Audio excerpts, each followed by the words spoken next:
beneficiary yan. Aray Yung ko. anak nyo ng Team Kalingap, di ba? Aray ko. Eh hindi nyo yata kayang buhayin anak nyo eh. Patay. Oh. Mag-aanak-anak kayo tapos ganyan. Ayaw unang episode pa lang hindi na kayo pumayag. Di ba? Kasi tamad ang asawa mo. Aray ko. Kaya inaso sa Team Kalingap ang future niya. Oh, di ba? At nung nagkaroon na ng liwanag ang kanyang daan, nagkaroon na ng liwanag ang daan ng anak nyo, nagkaroon na ng liwanag ang inyong buhay, bigla nyo tatalikuran. Yun lang. Ang nakikita namin ngayon. Di ba? Aray ko. Tama, di ba? Hindi Tama. na ako magtataka bakit ganyan ang ugali ng anak mo. Kitang-kita naman sa inyo ang ebidensya. Aray ko. Real talk. Bakit kailangan nyong gamitin ang salitang utang na loob? Nasa palagay ko may password pa kaya di namin makita. Talaga ba? Dahil ba talaga sa utang na loob kaya kayo pumayag na magulang nitong si Bianbi? Yo guys! Magandang araw, magandang gabi mga kalingap. Siyempre, tayo'y magbabalik na naman guys. Ito na naman guys, mainit-init na naman tong issue na to guys. At mainit-init na real talkan na naman to guys ang mapapanood natin ngayon. At ibabalita ko sa inyo at ilalabas nating reaction video for today's guys. Ito guys no, grabe. Nanay Ansel at Tatay Biran hindi rin nakaligtas kay Papa Bear. Talagang ni real talk po itong si Nanay Ansel at si Tatay Biran guys. Grabe talaga yung atake na ginawa ni ni Papa Bear. Talagang kung hindi ka kung manhid ka dito, talagang hindi ka tatagos dito. Masasaktan at masasaktan ka dito sa sasabihin ni Papa Bear guys. Grabe. Talagang tagos na tagos talaga yung mga sinasabi niya dito para sa issue na to guys no. Guys, tara guys, panoorin natin guys. Siyempre, kung bago ka pa lamang sa ating YouTube channel, huwag kalimutan mag-like, mag-share, mag-subscribe, pahit na notification bell button para updated kayo sa mga ilalabas natin reaction video mga kalingap. At siyempre guys no, huwag kalimutan suportahan sina Kuya Balsan Sumatubang, Ate Edna Vlogs, Kalingap Rab, Kalingap Team, siyempre Kalingap Reactor, Papa Shider TV. Eto guys, tong video ito ay napanood ko lang kay Papa Bear guys. Suportahan po natin, paki-like and share po ang kanyang video. Grabe, na real talk po ang mag-ina dito, ang Nanay Ansel at Tatay Biran dito. Hindi po nakaligtas kay Papa Bear. Yan, sikat na kayo ngayon. Mga malalaking vlogger, pumasok na po sa Kalingap dahil sa mga pasabog nyo. Panoorin na natin guys. Let's go! Topic natin ngayon. And pag-alaman ko kasi kung paano sila magpasalamat. Sino? Okay, simulan na tayo.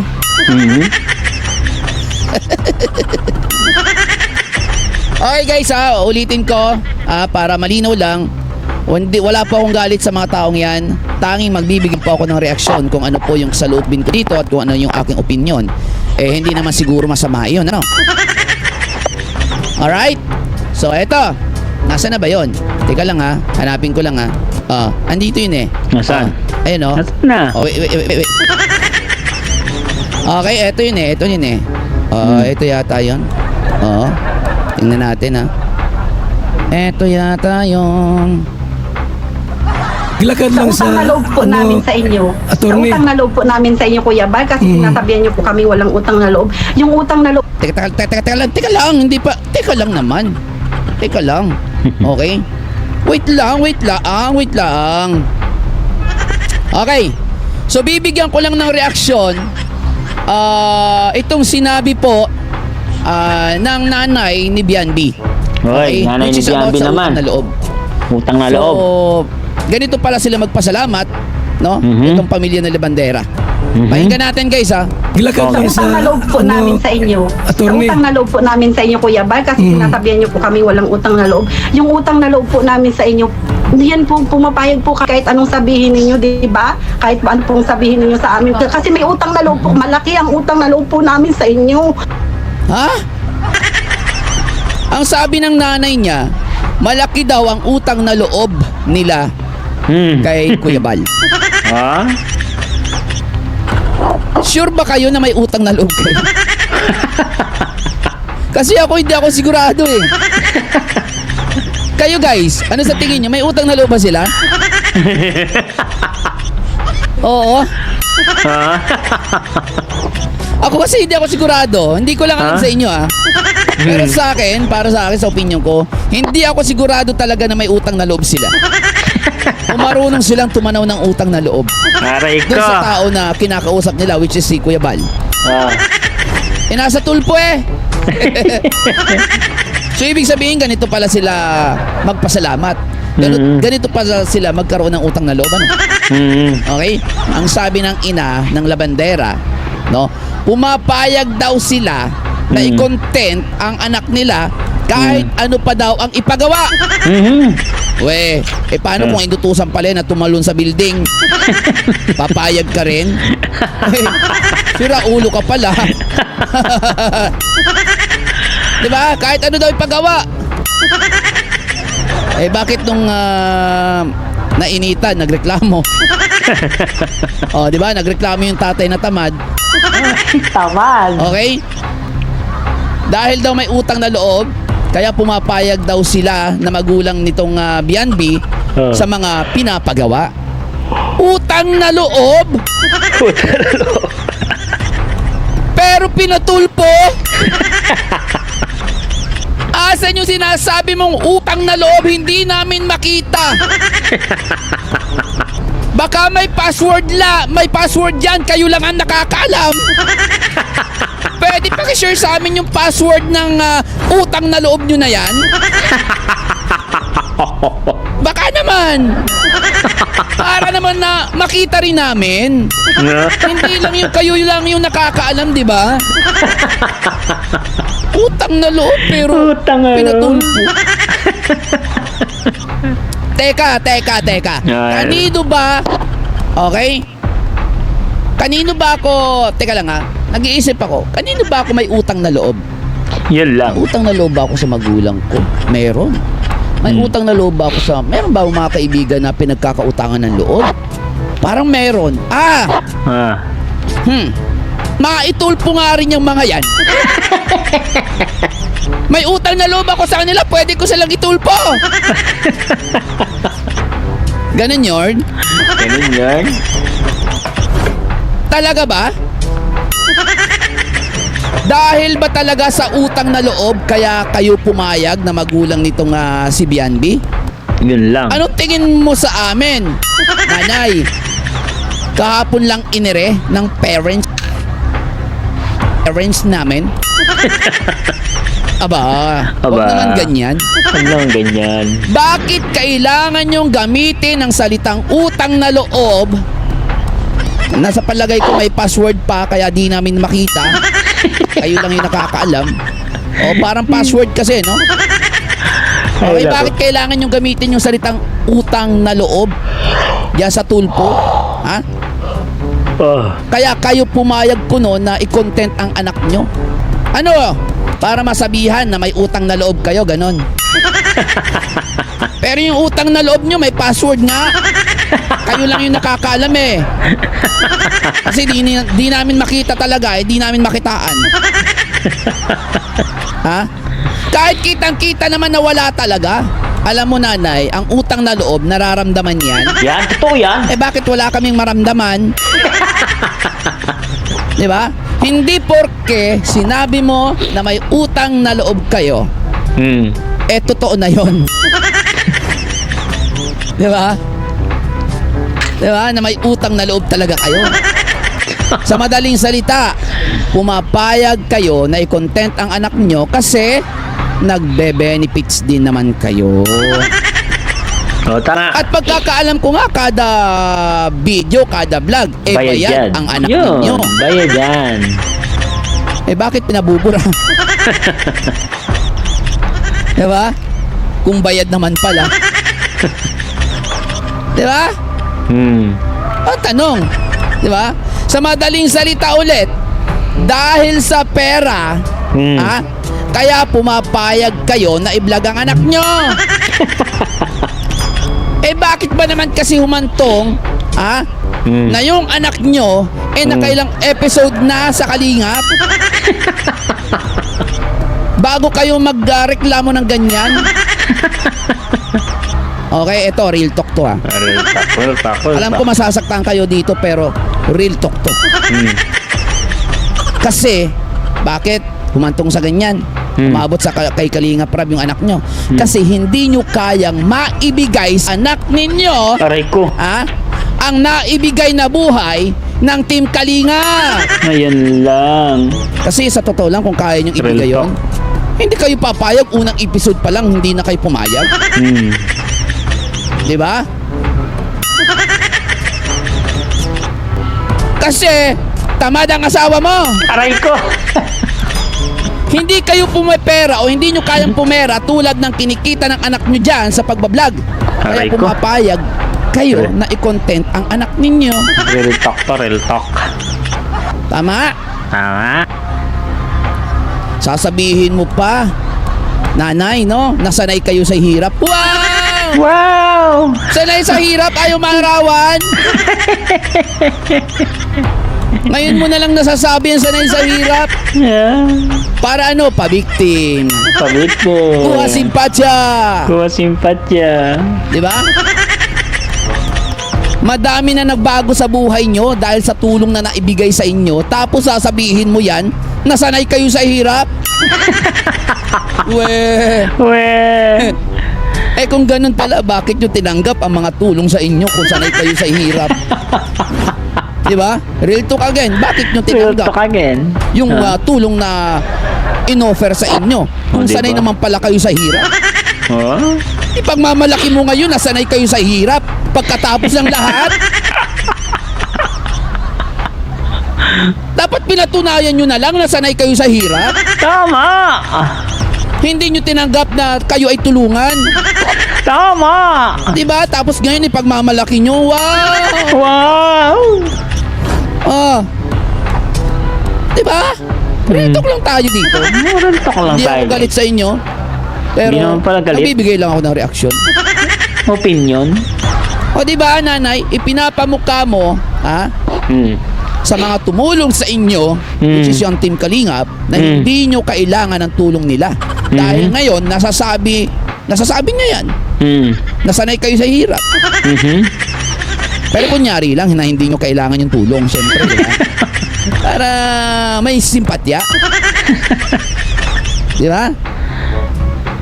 Ganun yun. Bakit nyo kasi tinanggap? Yun lang. Pagkatapos ng sarap ng buhay na naranasan nyo, sasabihin nyo yan? Hiyang-hiya naman kami sa inyo. Di ba?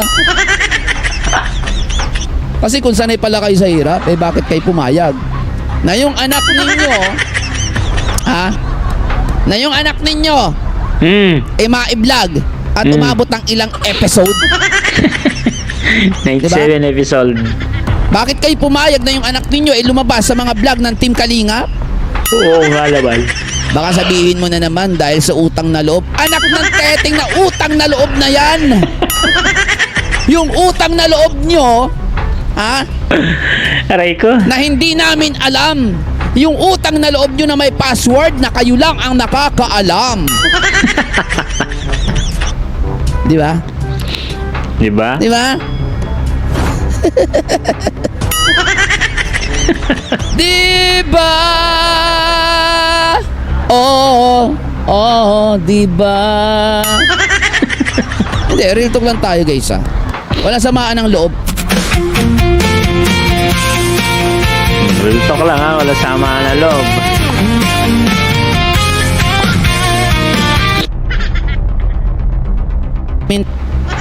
Okay? Doon sa pinapamuka, no? Sa tumulong sa kanila na sanay sila sa hirap, ano? 'Di ba? Oo, doon tayo, 'di ba? Oo. Kung sanay pala kayo sa hirap, bakit kayo pumayag nga? na lumabas yan at umabot pa ng ilang episode. 97 kung hindi ako nagkakamali. 97 episode. Di ba? 97. O baka mamaya isagot na naman ito pumayag sila dahil sa utang na loob. Naniniwala kayo doon dahil sa utang na loob kaya sila pumayag? Hindi. Naniniwala kayo? Hindi, tanong lang kayo sa inyo guys. Naniniwala ba kayo na dahil sa utang na loob, okay, kaya sila pumayag na i-vlog yung kanilang anak? Naniniwala kayo doon? Ha? Naniniwala kayo? Sinong hindi naniniwala? Taas ang kaliwang kilikili. Kasi ako guys, na hindi ako naniniwala. Okay, na dahil sa utang na loob. Eto real talk again. Real talk yan. Bakit ayaw nyo aminin? Ha? Na kayo pumayag dahil alam nyong mapapaganda at magiging maayos ang buhay nyo. Katulad ng nakikita namin ngayon. Aray ko. Tama, di ba? Hindi Tama. na ako magtataka bakit ganyan ang ugali ng anak mo. Kitang-kita naman sa inyo ang ebidensya. Aray ko. Real talk. Di ba, nanay? Kitang-kita. Di ba? Tulingan natin. Attorney, sino may sabi na ako'y nagsabing utang na loob? Pagkitanong doon sa kanila. Oh, wala pa palang sinasabi about sa utang na loob. Ay, talaga naman. Wala naman Meron po kami mga ebidensya po. May ebidensya nasaan? Pakita Bakit nyo. hindi ilabas? Ilabas niyo para malaman ko. O, ilabas nyo. Sabi nga ni Kuya Bal, ilabas nyo. Hindi yung pwedeng salita-salita lang dito. Di ba? Okay, hindi pwedeng ganon. Ha? Tama. Tumayad kayo, dalahin mo yan mga ano mo, iwanin nyo yung beneficiary dito sa bahay. Bakit ko iiwan yung anak ko? Aalisan mo ko ng karapatan sa anak ko. Ha? Wait lang, nasa karapatan tayo, no? Okay, bago tayo dyan humantong sa karapatan na yan, na inalisan daw ng karapatan yung nanay. Ang OA, okay, bago tayo doon, no? About doon sa pagpayag nila, no? Sang-ayon ba kayo na hindi dahil sa utang na loob kaya sila pumayag na i-vlog yung kanilang anak? Hindi ko kayo inaano guys sa tingin nyo lang. Ako kasi guys, hindi ako sang-ayon doon sa sinasabi niya na dahil sa utang na loob kaya siya pumapayag. Okay? Para i-vlog o kahit anong ipagawa sa anak nila o i-vlog yung anak nila. Hindi ako naniniwala doon guys.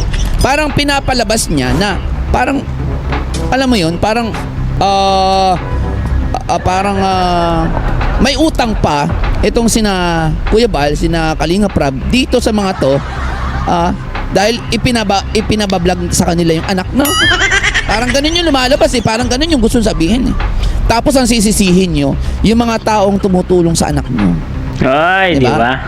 At pinatulpo pa nga. Yun lang. Partida, nagpapasalamat yan at sinasabi may utang na loob Partida dapat nga kayo ipatulpo Di ba? Tama. Kasi di nyo kayang itaguyod yung anak nyo. Umasa kayo dahil alam nyo na may tutulong sa inyo. Aray ko. Kung kaya nyong itaguyod ang pamilya nyo ng asawa mong tamad, Aray ko. di sana hindi magiging beneficiary yan. Aray Yung ko. anak nyo ng Team Kalingap, di ba? Aray ko. Hindi nyo yata kayang buhayin anak nyo Patay. Mag-aanak-anak kayo tapos ganyan. Kaya inaso sa Team Kalingap ang future niya. Di ba? At nung nagkaroon na ng liwanag ang kanyang daan, nagkaroon na ng liwanag ang daan ng anak nyo, nagkaroon na ng liwanag ang inyong buhay, bigla nyo tatalikuran. Yun lang. Hahanap kayo na ng butas ang dahilan para talikuran. Aray ko. Bakit?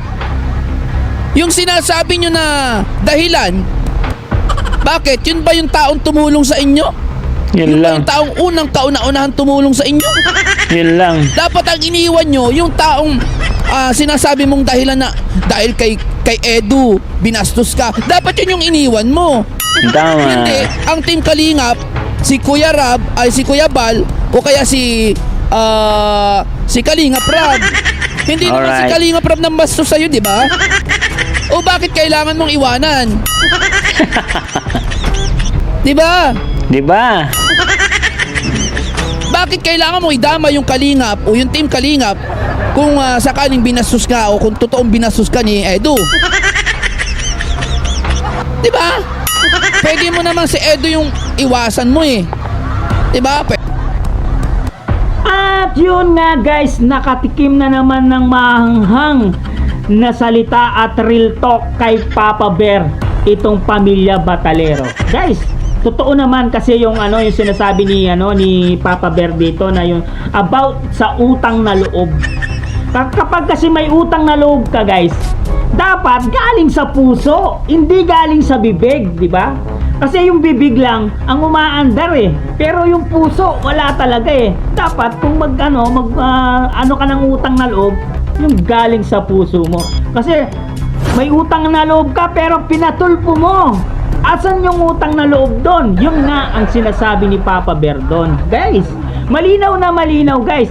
At meron pa sinabi dito na yung obligasyon nila para sa anak nila na pagandahin ang buhay. Sino ang nagpaganda ang buhay? Eh di ang Kalingap. Sinalo lahat ng Kalingap para umangat ang buhay ni Biancy Jane Batalero.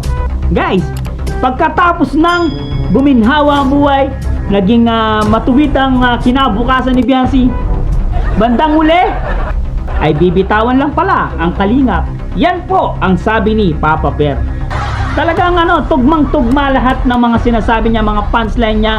Yun pa, real talk din ang sinabi niya na anak kayo ng anak. Hindi nyo pala kayang buhayin. Kasi nga, tamad daw ang tatay ni Biancy Jane Batalero. Yun ang sabi ni Papa Bear. Hindi po galing sa akin yan ha. Galing po kay Papa Bear ang sinabi niya, tamad po si Tatay Beran. Yan po ang sabi niya. Yan, narinig niyo naman guys. Hindi po nang galing sa akin yan. Real talk lang po ang sinasabi ni Papa Bear dito. Oh guys, malinaw na malinaw. Grabe. Talagang real talk kayo dito. Talagang sinabi pa sa inyo na yung ebidensya, wala naman kayo may pakitang ebidensya kay Kuya Bal Santos Matubang na nag-ano kayo, susumbat, nanunumbat itong si Kuya Bal Santos Matubang. Wala naman kayong may pakitang ebidensya. Kaya ngayon, eto, sikat na kayo ngayon. Malalaking vlogger nandito na. Inaraw-araw ka na kayo ni Papa Bear. Tuwang-tuwa talaga ako dito sa reaction na to guys. Pati yung tamad, sinabi pa dito yung anak ng anak. Hindi naman pala kayang buhayin. Aray ko, talagang masasaktan ka. Kung mapapanood nyo, Pamilya Batalero to, si Papa Bear, talagang mapapahiya talaga kayo guys. Sana nag-enjoy kayo sa reaction video ni Papa Bear. Guys, wala na akong ganong sasabihin dito. Siyempre guys, kung bago ka pa lamang sa ating YouTube channel, huwag kalimutang mag-like, mag-share, mag-subscribe. Pahit ang notification bell button para updated kayo sa mga ilalabas natin reaction video mga Kalingap. At syempre guys, huwag kalimutan supportahan sila Kuya Bal Santos Matubang, Ate Edna Vlogs, Kalingap Rab, Kalingap Team, syempre Kalingap Reactor, Papa Shedder TV. At huwag sana kayong anak ng anak kung hindi nyo rin kayang buhayin. Sabi ni Papa Bear, hindi ako may sabi nun. Bye-bye.